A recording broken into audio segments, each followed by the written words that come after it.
this is the panel of all the presenters for today, and I have a question that I think is a very very related to Ludo's call to action. The way that it will work, I will just ask this question. I'll go in the order of Roberta first, then Daniel, then Ludo to answer it in order, and then we can discuss it among yourself, or the students can just unmute themselves and ask questions. So, or I can just ask a follow-up question myself. So the question is to just get the conversation started. So from all your presentations, we see problems in science, right? Issues that we find, like Roberta presented biases in how science was produced in the past, and that how that might affect how we rank what we consider important in science. She introduced some solutions, but perhaps there could be other things that could be done. Daniel then talked about retractions, and perhaps retracted papers gets more attention for it could be multiple reasons for that. And then Ludo presented problems with publishing. So, and of course, in Science and Science, we could do things about that. So I wonder, what do you think we could do about that? But perhaps, why do you think now is the time to do it? Why will we be able to solve this problem? Because as far as I know, we've been aware of some of these issues for a long time in scientometrics and informametrics. So what can Science of Science do to solve these issues, and why now? So let's start with Roberta. Yeah, I tend to be a bit more pessimistic. So I don't know if we can solve issues, but I think at least we can call the attention of people to potential issues. And so I think the role of Science of Science is to, to bring awareness of some of the assumptions that we do, that they are not necessarily good assumptions, and or validate which ones are good assumptions. So we had all this whole discussion, right? Ludo talked about, well, journals, open access, impact factor, and so on. And I think that to my head of department, for example, my head of department doesn't have a clear understanding of all the factors that play a role, right? So I'm not sure we have ready to use solutions, but I think at least we can. The important role is that we have a clear conversation about what our understanding is, perhaps backed up with data, with hard quantitative stuff, or with objective measures and so on, and present it to the people that have assumptions or make decisions and so on. So this is very general. Personally, my personal agenda on how to make the world a little bit better, just a dent in the universe, is, for example, trying to slow down, or at least talk with the people that make decisions with the data that we typically use in Science of Science, and algorithmic decisions or non-algorithmic decisions, and say, hey, you are assuming that this stuff is good, but it's not necessarily always good. Or if you want to make it good, you need to do a bit more work. And this is, for example, where I'm bringing personally my energies, right, in solving issues. I'm a bit pessimistic because I don't think we have really solutions. Otherwise, the world would be already better, not in the Science of Science or anything related, but in general, right? We would be taking action towards climate change, for example, and we are not. And the science is there, the solution, some of the solutions are there, right? Okay, sorry for derailing the conversation a bit, but yeah, so this is my 2 cents. Thank you. Daniel? Yeah, so it's an interesting question, right? So I think, I mean, I guess in the question of why now, that's the one that I kind of been thinking about more, and I feel like there are a couple of trends that I think sort of justify or explain why this now may be a good time to tackle these questions, kind of from the point of view of our ability to do so, there are like trends, and one of them is the kind of data availability. So I think that, I think we're in a much better position to do all kinds of interesting things, both with public and private data, in the kind of things with things like OpenAlex and things like that. I think that the public data availability is getting much better, and I think it will continue to get better. And so that helps us answer questions that we just couldn't before. Even though we knew there were problems, we can now study them from that kind of quantitative perspective. There's also, like in the more general kind of computational social science space, people who are more and more interested in kind of applying these computational methods to this kind of more social science types of problems. And I think science of science can really benefit from that trend as well. So there's the data, and then kind of like the expertise, the kind of right expertise is coming together to solve these kinds of issues. There's also I think the question of urgency, and I think, like, yes, again, like I think we've known about these problems, but I think finding solutions for these problems has become more urgent lately. So I'm thinking about things like pressures both from the public and the government to justify funding to science, right? I think that has been becoming more and more of an issue, and so of course, in that question of justifying funding to science, these issues that you have brought up, are come up. They're very important, right? If there are all these disparities, if there are all these issues with the quality of science, then is all this funding justified? And so I think there's a sense of urgency to answer this question more than before. The other way in which there's urgency is that there is kind of an increase in skepticism of science, and maybe rightly so, given the issues with misinformation, which have been happening, for a long time, but they have become perhaps worse with like polarization and like the way that some of the kind of online platforms operate, as well as, what we can see from the pandemic, where you can see that, lots of kind of misinformation about scientific things that I think in the past would have been very different.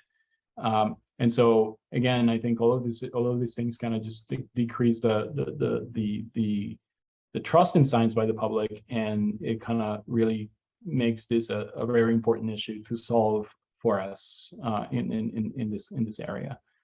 How to solve it, I think it just really depends on the specific question. I think there are areas where we can make lots of progress. Even identifying the problems and quantifying the problems, as Roberta was saying, I think it's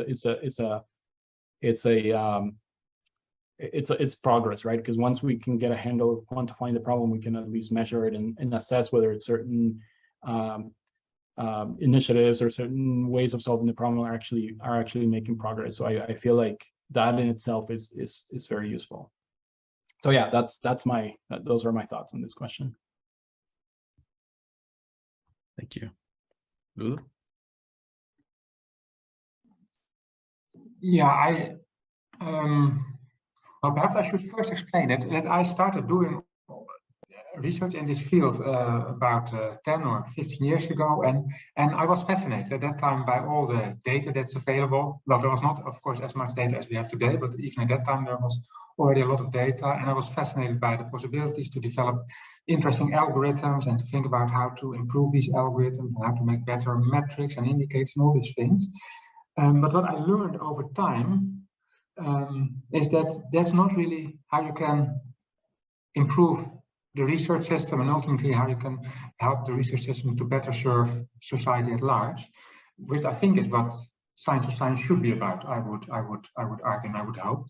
But I learned that that is not really kind of the right way of making such improvements. So I like that a lot, and I did a lot of this algorithmic work and all of that. But I started to realize that this is not how you make a difference. So what I learned is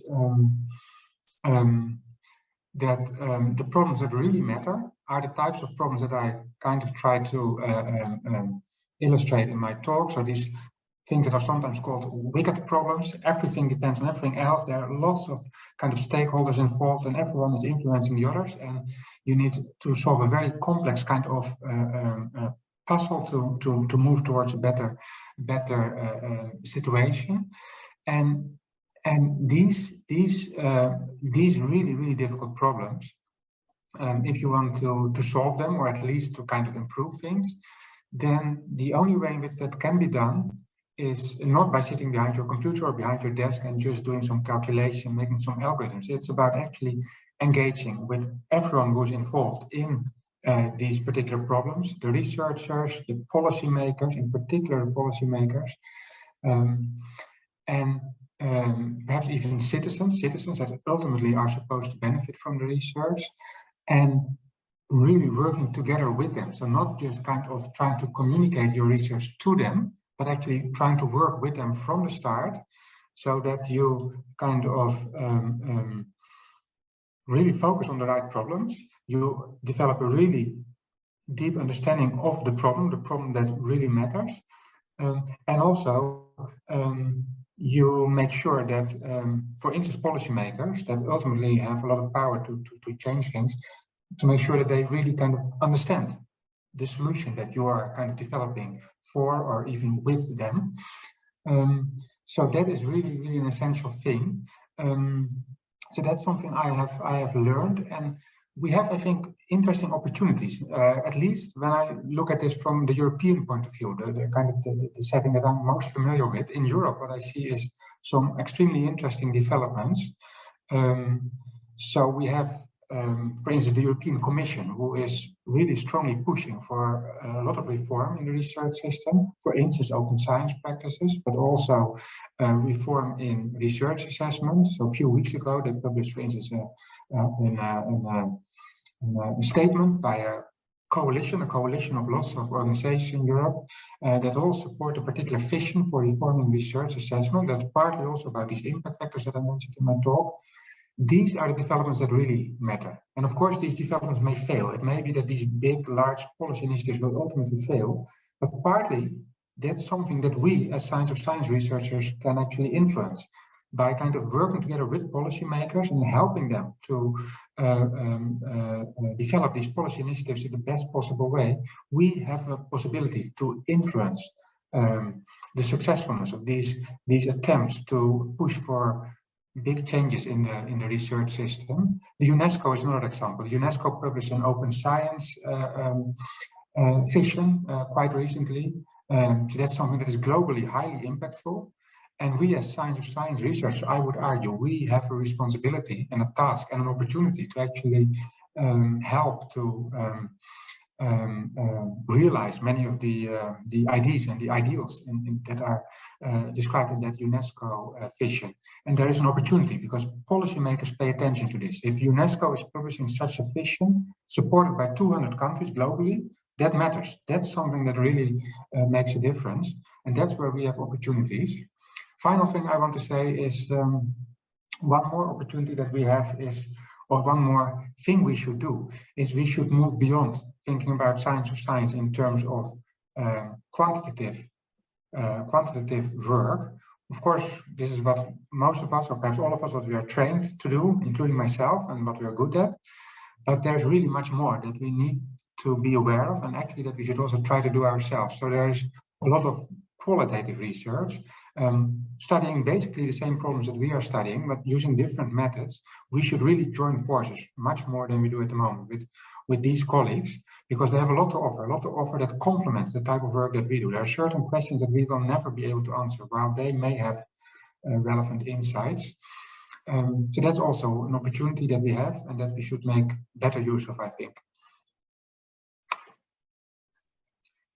That's my perspective. Yeah, great, thank you. So are there any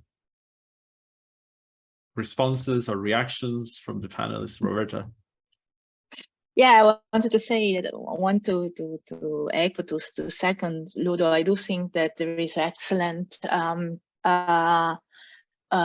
qualitative research out there, and something that exists in the science of science, scientometrics, information science, and so on, is like small. There are barriers even between the small community, and I I think that we would benefit from removing these barriers or lowering them. And I thought this is something that I wanted to share in a school in Science of Science, that we should make an effort to embrace the different methodologies, the different points of view, because there are benefits there. So sorry, I wanted to to jump on this point. And of course, I mean, quantitative results are what we are good at.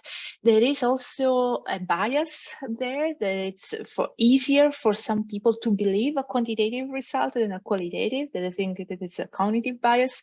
But and therefore it could be easier to convince someone about a solution this backed up with numbers, and this is why I stressed this point while I was talking. But I didn't want to. Especially recently, I've seen how wonderful and amazing qualitative results there are out there. Qualitative work about how we scientists think, act, proceed, and they make us understand more of how the scientific enterprise evolves. And wanted to say that we should collectively make sure that to lower these barriers. Yeah, I totally agree on the quantitative point.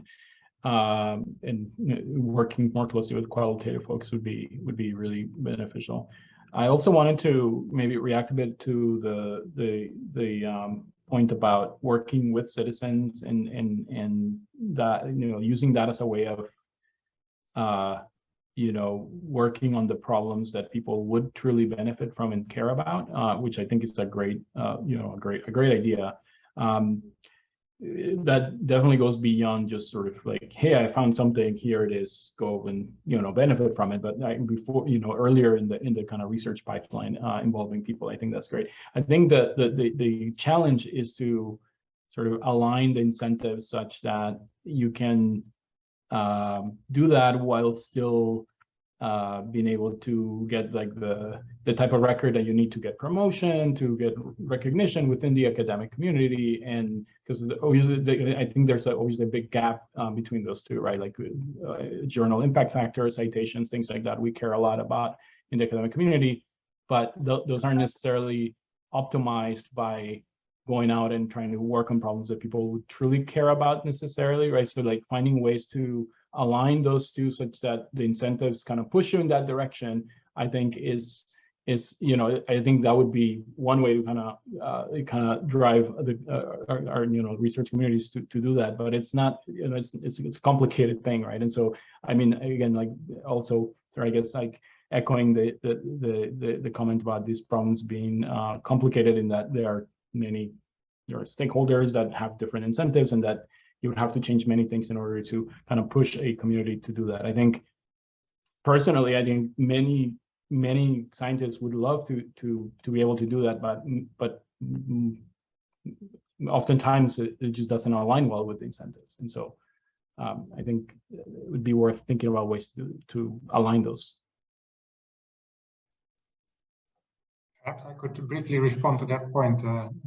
I think I can only agree, Daniel, that is really very difficult challenge that we are facing. The funny thing, of course, is that kind of the incentives, partly we decide ourselves what the incentives actually are. For instance, we are doing peer review for, let's say, a high impact factor journal, and by kind of making certain recommendations, we are kind of influencing how the incentive system works. And that's where I think we do have some possibilities to, well, not solve the problem, definitely not, but at least to move the system a little bit in the right direction. So for instance, about this qualitative versus quantitative thing, when I talk to colleagues that I work with, collaborators that are kind of more qualitatively focused, they often complain about the feeling that kind of there's kind of discrimination against their type of research by journals. So journals, they simply don't like that work. So when they have kind of interviewed 40 people, they've put a lot of effort into doing these 40 interviews. It's a huge amount of work. Then the journal says, oh, you have just a sample size of 40, that's not enough, we cannot publish this. And why the journal say this? Of course, because it might be people like us, being the editor of the journal or being the reviewers. And that's really very painful for these colleagues that are doing the qualitative work. And ultimately, that's kind of harmful, I would say, for all of us, if indeed we are trying to improve the research system. So this is at least one way in which we could perhaps try to do better by being kind of open-minded towards other types of research methods, approaches that we are less familiar with ourselves, and not trying to kind of assess the value or the legitimacy of all these different approaches in the same way, because they are kind of too different to assess them all in the same manner.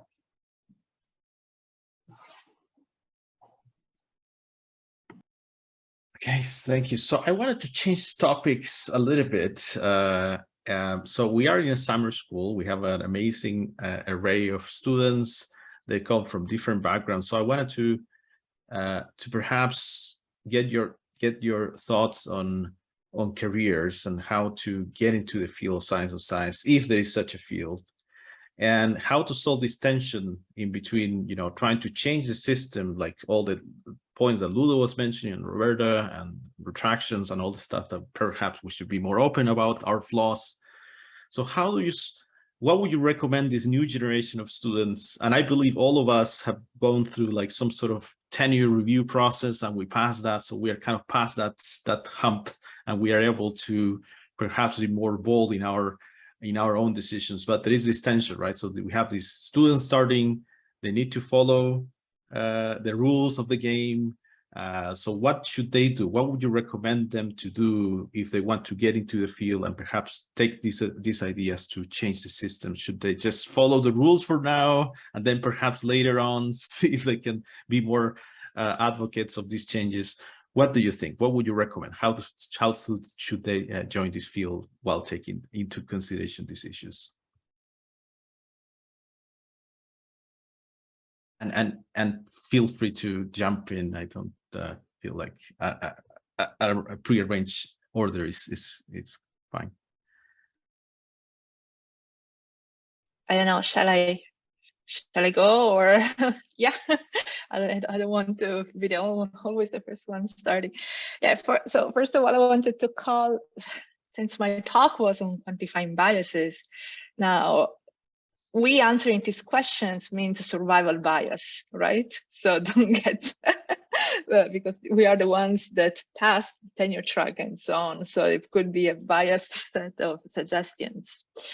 But okay, putting this aside, this is a question that I've been thinking of a lot lately, because so why do we do science? Why do we do science of science, if you want, but why do we do this job? And it's, I think, because we like it.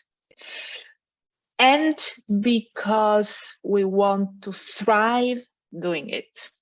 So one thing that I think it's perhaps not too much in the set of advice that one gets, but one thing that we should put a lot of focus on, and that I think everybody should care for, is pay attention to the environment you are, to your health, mental health while doing this job, and make career choices very carefully, rather than following prestige or than following, I don't know, like just the science. Make sure that you're happy by doing the science, or science of science.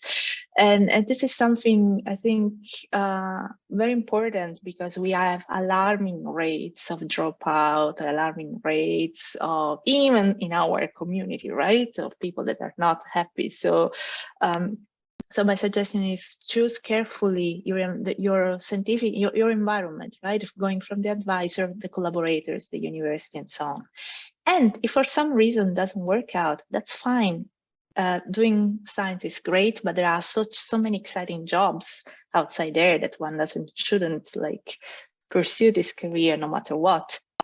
It's totally okay to choose another job in the industry or doing something else. Yeah, so this is something I wanted.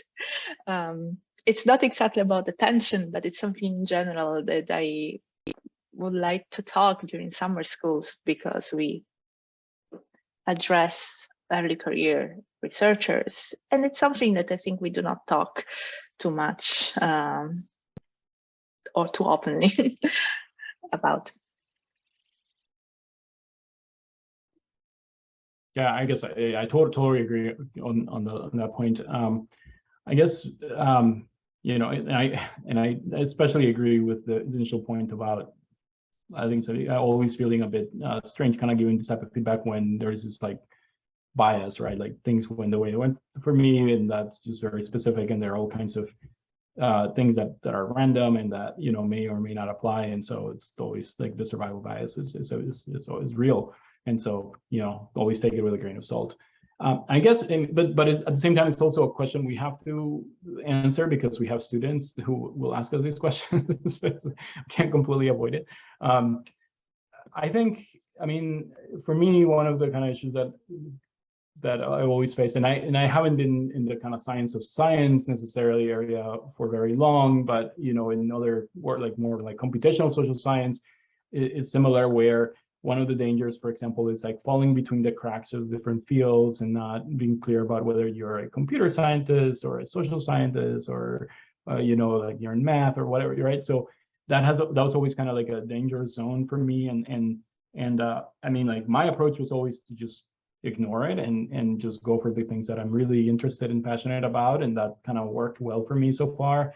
And so I would say, you know, hey, that worked for me, you should do that. And I mean, I think to some extent you should do that, because if you're not enjoying what you're doing, then it's just not going to work out. Because even if you're working on a problem that is really interesting to you and that you're passionate about, there will be times when when things aren't going right and you're going to be very frustrated. And so if you start out with something that you're already not interested in, when those hard times come, then it's just going to be really difficult to overcome those times. And so I think it is important to go for something that you're like really passionate about. At the same time, I do advise, you know, students to kind of pay attention to potential, you know, pitfalls, like, for example, falling between the cracks or working on, say, scattered projects just because I was interested in that today and then later in some other thing. And now, you know, when I have to give a job talk, I don't have like 3 papers that are more or less, you know, in one topic. So there are like these pitfalls that I think you have to pay attention to, because ultimately you do want to get a job, you do want to get tenure. And so I don't think, while, you know, things like citations and numbers of publications, things like that are things that we, one, obsess about measuring, but two, also all agree that are not necessarily a perfect signal of quality. The reality is that we still pay attention to them. And so, I mean, ignoring those things completely, I don't think would be wise. As much as we would like to change the system, we do have to play in the system that we are currently on. And so I think it's just a balance, right, between sort of going in the direction you want to go, working on the types of problems you want to work on, but also being strategic about how you stay on that path, and also, you know, get the record that you need in order to continue in academia, if that's what you're interested in. And also agree on the point that it's obviously not the only possible job that's rewarding. There are many other options. But if you do want to stay, then I think there are sort of all these, you just have to pay attention to these other factors, as much as we don't think is the right thing, right? So yeah, those are my thoughts. Yeah, I'm not sure if there's much for me to add to that. I really agree with what both of you mentioned, Roberta and Daniel. I think what you said, Roberta, is really important. Also, opportunities outside academia, don't kind of devalue them like, oh, that's kind of a second-rate thing. What I have actually learned is that this whole boundary between kind of being inside this system, the academic system, being outside, that boundary is getting more and more blurry. I have lots of people that I work with, collaborators that are working at companies, at NGOs, at research funders, so they're not kind of formally researchers in the sense of having an affiliation with a university, but they are extremely interesting people to work with, and they are doing extremely interesting and important work themselves. And sometimes I actually think, well, perhaps I would like to be like you, and I would like to be in your position, because that's how you make a difference, or that's how you do something that's really rewarding. So yeah, that whole boundary, I think, is getting more and more blurry, and that's an important thing. And also, I think we need to ask ourselves, so if indeed you are you want to apply somewhere, and you know, well, that's a place where they expect you to have a huge track record in terms of publication in prestigious journals, you should also ask yourself, is that really ultimately going to make me happy? The first 1, 2, 3, 4, 5 times, yes, you may be happy if you publish such an article, but if that's what they expect you to keep doing endlessly, I'm not sure if you will still be happy after having done it 20 or 30 times, because at some point you will probably start wondering what ultimately how ultimately is this going to make a difference beyond just having the article in a nice journal.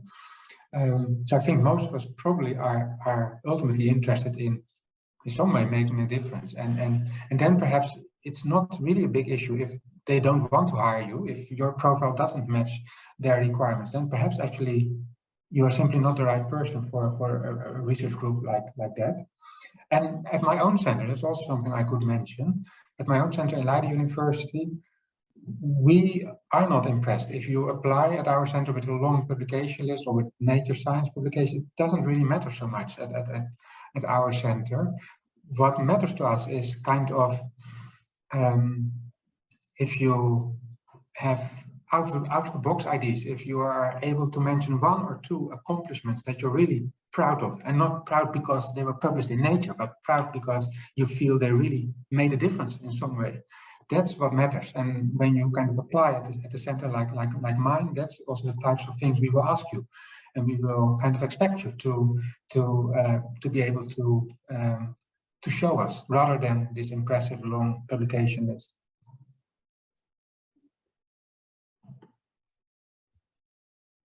So if anybody wants to react to any of the points, feel free to just mention something.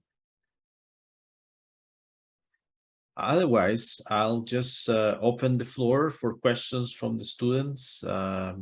So if you can unmute yourself, or raise your hand, or type on the chat, I can read the questions to the panelists.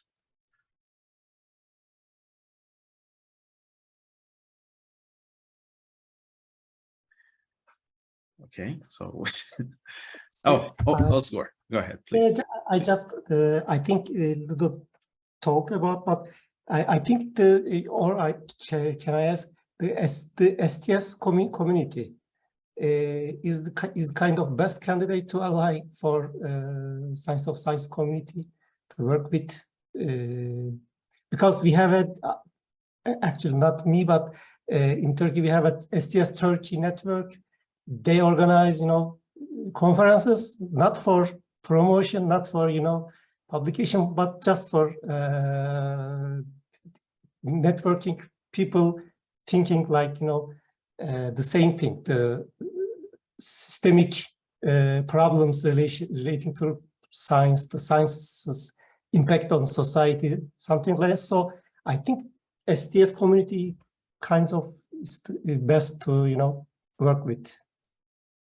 Thanks. No, I know. Well, it's good. I want to support that. I think that's indeed a very interesting community to engage with, and I'm saying that partly based on my own experience. For instance, with colleagues at my own center, I've learned a lot from them and from their STS, Science Technology Studies background.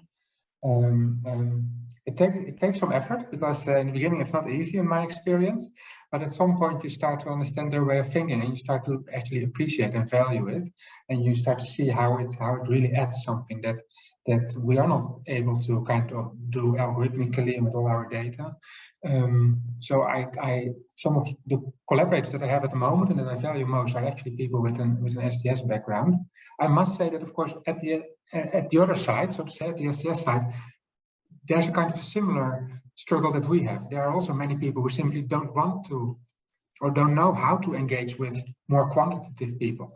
So it might be that if you try to engage with them and you happen to meet the wrong person, you may not really get the kind of response that you were hoping for. So I think it will probably take significant effort, but ultimately it will pay off. That's my expectation. Can I add just something? The CWTS Summer School, Judith Vargas, actually presentation was so impressive. In terms of linking two communities, science metrics and STS communities. I just want to add that.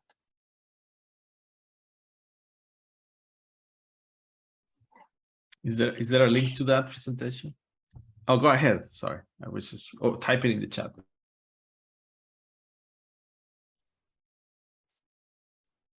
We have the presentation, but I don't know we can share or not because of, it only shared with students, I think so. Maybe we can ask Judith. Yeah, I'm also not sure about that, but indeed that's something that definitely we can ask Judith. And as you might be actually, for you, Daniel, an interesting speaker in one of your next editions of your summer school. Judith is someone, a colleague of mine, but she is kind of exceptional in the sense that she has a deep understanding of science and technology studies, but she also has a good understanding of scientometrics, and that is exceptional. People kind of know both of these fields, and I'm always impressed when I hear from her the way in which she connects the two fields in ways that also I could definitely not do myself. But I wanted to say that at some point we had an initiative. I don't know if Ludo remembers, but we were doing something with Ludo and Vincent Krag about having more science of science workshop in the ISSI conference, and with the perspective of having also ISSI workshop in a science of science conference, starting with this like workshop, like kind of a Trojan horse with the idea of merging more the audiences.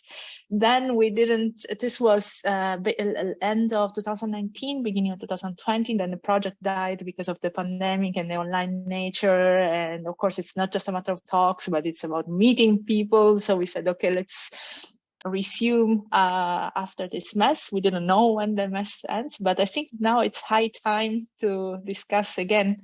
And the question of, I don't know how to pronounce your name, but the question about the communities of STI and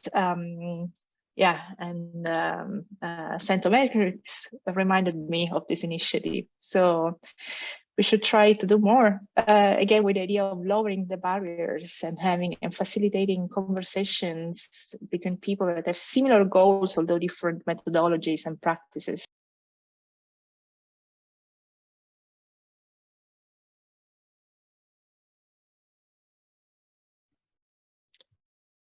So again, if there are questions, please feel free to unmute yourself.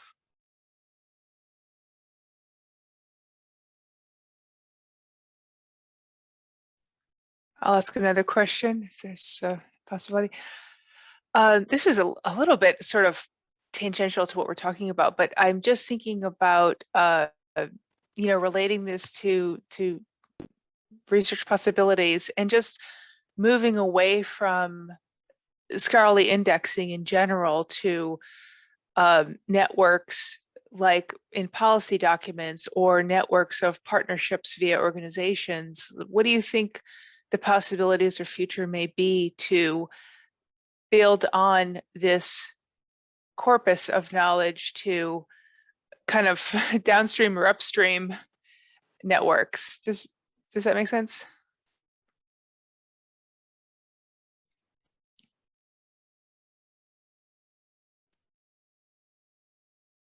Anybody? Maybe that's a question for another time. That's so fair. Could you, Mary, could you elaborate a bit more on what exactly you have in mind? It's not yet fully clear to me. Yeah. Well, there's something I don't know about this area that I want to know more about. But just as an example, I want to better understand how policy documents from various levels. I've recently become aware of a policy index by I'm blanking on the vendor name, but they have the policy index, and they also have Africa Commons. Policy Commons and Africa Commons are the name of the products, but I'm blanking on the name of the vendor. I'll just look it up real quick.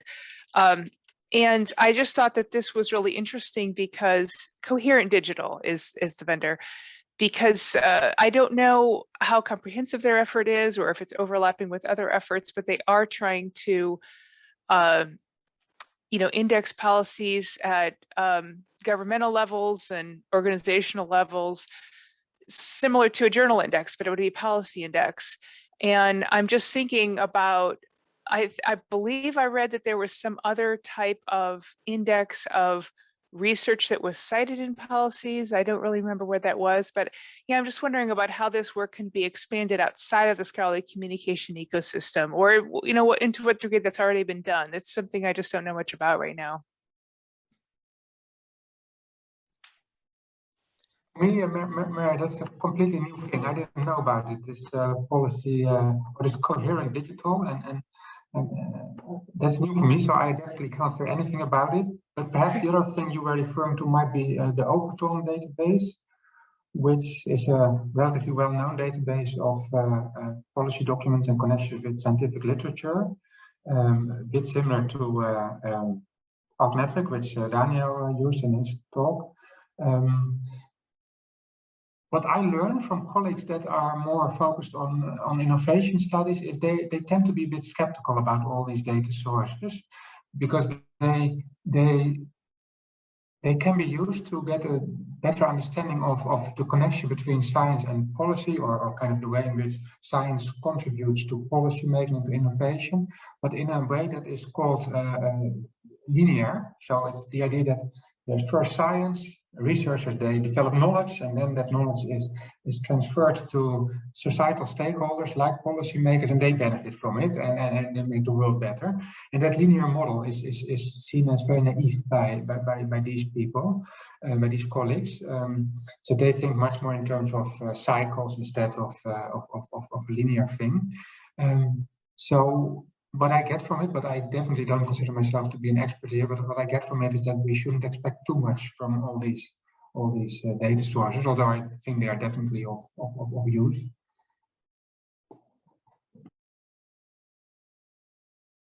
Thank you.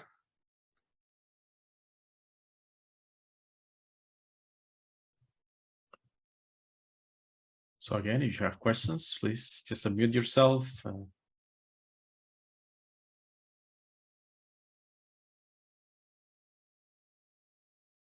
So I guess I wanted to ask, I don't know if there's a question, Sylvia. Okay, anyway, never mind. So a question that students usually ask me is like, where should I go? Like if I want a career in science of science. So I'm wondering if you have any thoughts on this. Some of you do science of science full time. Some of you do it more on the side, and maybe are moving into it more or use different perspectives. So how do you think a student should proceed if they want a career in science of science?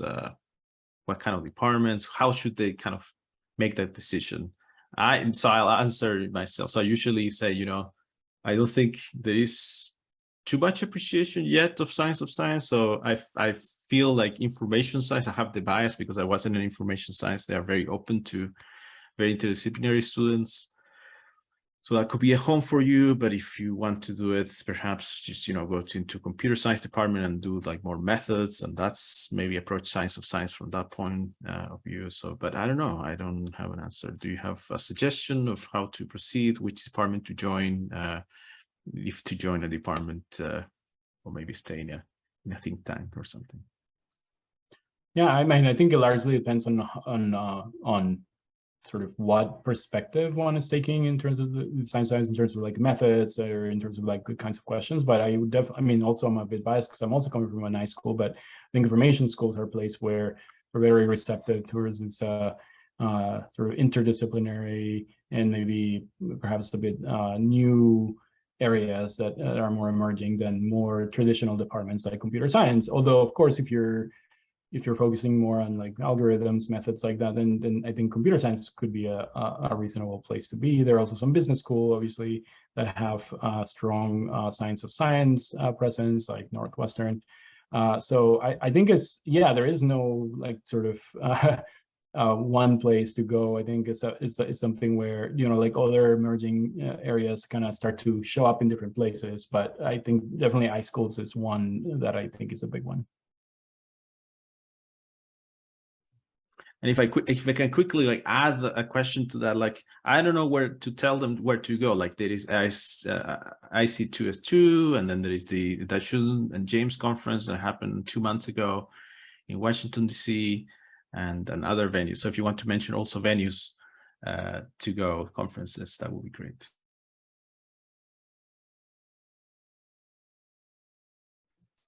In terms of conferences. So I'm, as I mentioned in my talk, I kind of see myself as a representative of this scientometrics subcommunity within Science of Science.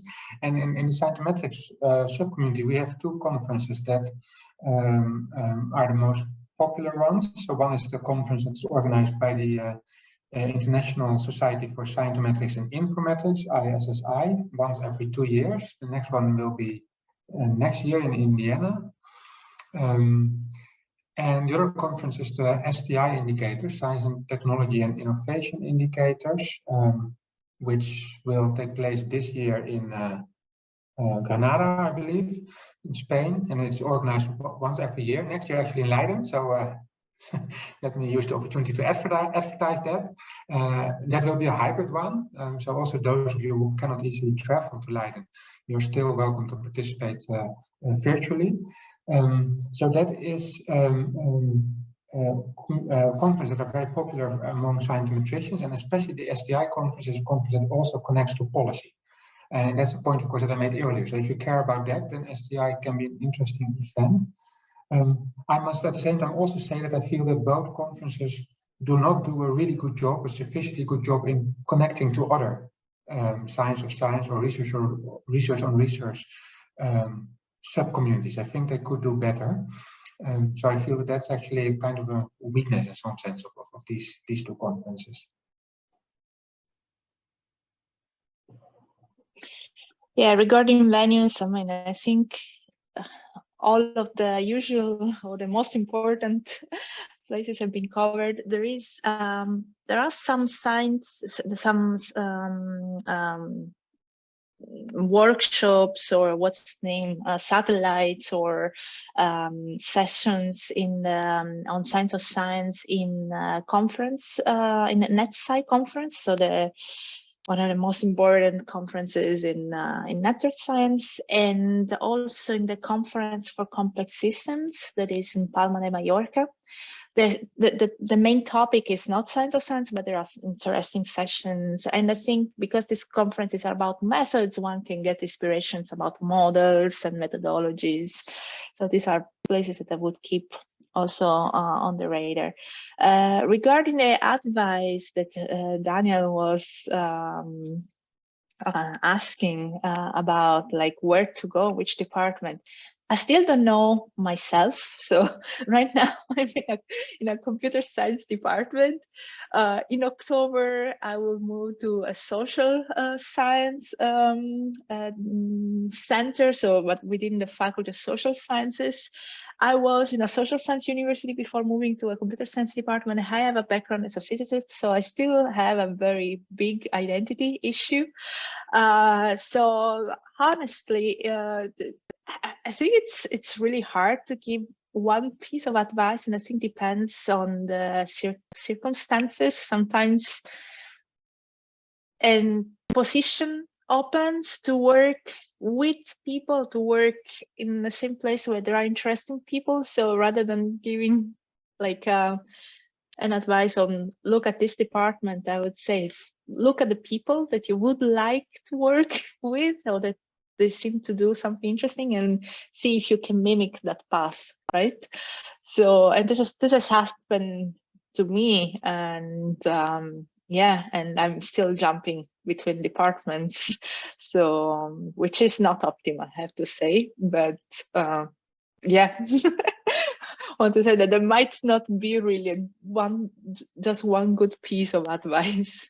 And also one last thing, Europe can be very different from the US. So I do agree with Daniel Romero, sorry, this is the Daniel, about the information science department, the fact that they are very open, but I think it's more an American thing, or something that I experienced in the US when I was in the US. In Europe, departments are more established and less open to a lot of interdisciplinary stuff. So I guess also the advice depends on which systems you belong to.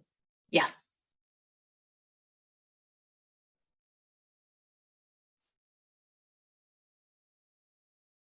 Okay, so any final questions, remarks?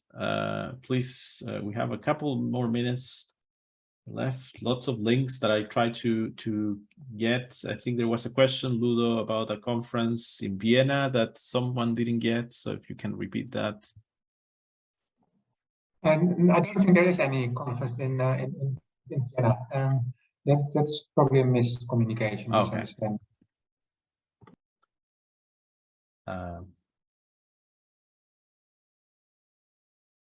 Okay.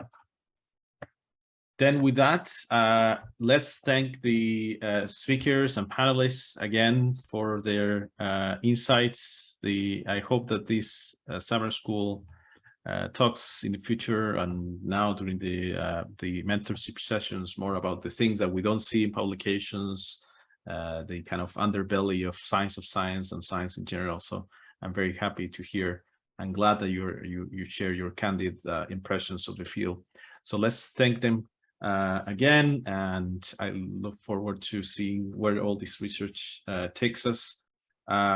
So I'm gonna, yeah, so thank you very much.